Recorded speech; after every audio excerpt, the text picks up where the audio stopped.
Right. I really just would mean in the sense that it is a group that had what they thought of as special insight, and that you had to be initiated into it, which is where I find that particularly I thought the imagery was compelling. But let me also then go back to, again, Rennes-le-Château. What did you find? I know what you went looking for there. You were talking about this gospel of love, but what did you find when you went there? Well, I found actually that Rennes-le-Château is presently embroiled in a real heated kind of exchange between researchers like Henry Lincoln and the mayor, who is presently defacing much of the mystery tradition at Rennes-le-Château. The backstory here is that this priest, Berenger Saunier, at the turn of the 20th century, discovered some cache of perhaps parchments or documents of inestimable value, of perhaps esoteric significance, perhaps it was information relative to a holy bloodline. Either way, he left clues to this discovery in the Church of Mary Magdalene at Rennes-le-Château, including one particular image I'm fond of, and that is that on January 17th, he set it up so that the sun would shine through a stained glass window, which happened to be of Jesus raising Lazarus from the dead. And on that day, as the sun shone through that glass, it projected on the opposite wall the image of a cluster of what are referred to as blue apples, blue orbs.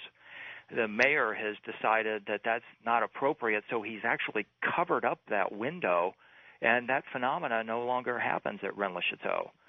And so when I got there, I was just really shocked at the level of really just the way this mayor is trashing this place, and most of it is in response to the incredible popularity that Rennes-le-Château has experienced due to the Da Vinci Code. Well, what's the mayor's authority over it? Is the land in public domain?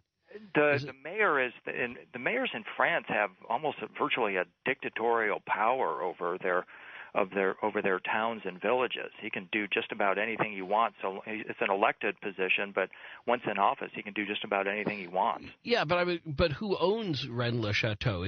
Is there not a public trust that's set up away from that, or is it still owned theoretically by the church? I mean, whose property? Who holds the paper on it? Well, there are individuals that own pieces of land on top of Rennes-le-Château. It's a small village, and there's probably 20, 30 landowners there.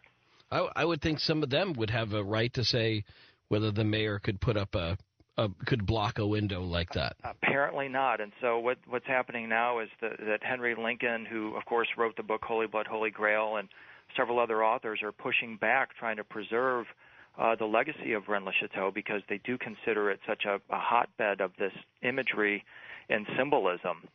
Now, I like Rennes-le-Château, and I've enjoyed taking a tour myself of these Da Vinci Code sites and spending some time on the subject. But I had my suspicions about that priest, and I saw one, I think, fairly well documented story that ascribes his sudden cache of wealth that came to him as a result of running ads in foreign newspapers, ads that copies of which still existed, in which he was promising to pray for people for money, which was a common priestly function at the time. You send him a small pittance, and they would, add him onto a prayer list. But that he literally did it in terms of, where he would have had to have been praying 24 hours a day for like 150 years to actually get to all the names of all the people that had sent him money to put him on the prayer list, that he was essentially kind of running a scam out of the back door, and that's where he found this great wealth. And it's also why he couldn't speak of it, because it would have been greatly frowned upon by his church superiors, and so he was perfectly willing to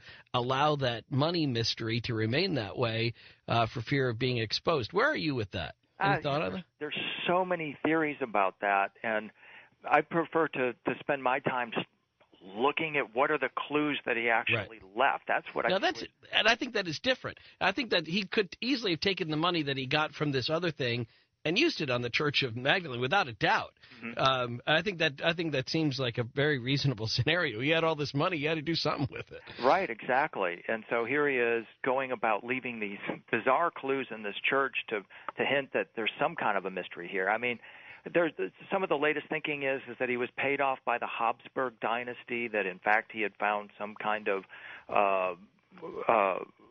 genealogy of the Habsburgs. It's also thought that he found some kind of a lost gospel as well, and my sense would be that what he might have actually discovered was an early copy of the Gospel of Thomas.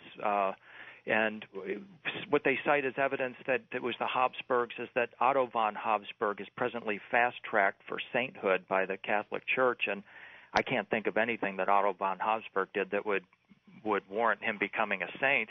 But the current thinking is that, well, what he did is he got these documents from Saunier and turned them over to the church and did them a tremendous favor by locking up whatever it was that he had found in Rennes-le-Château. Well, that I hadn't heard. The Gospel of Thomas piece is interesting. I hadn't heard that was the book either. But the basis for that, Ian, is that in the Church of Mary Magdalene, you have beside the altar, you have statues of what is purported to be, as you know, Joseph and Mary holding twin children in their hands. And what they say at Rennes-le-Château is that that's not Joseph and Mary, that's Jesus and Mary holding their twin children.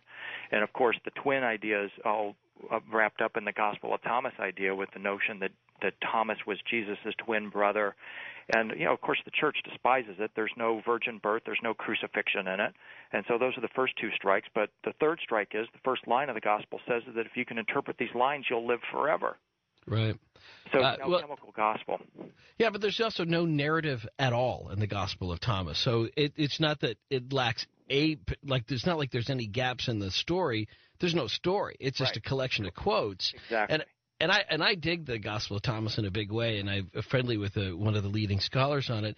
And I find that the material that it's in it is really very esoteric and speaks directly to what you write about, which is to do the kind of table order reshifting all the time that appear in the story of Jesus. We have him always, challenging power.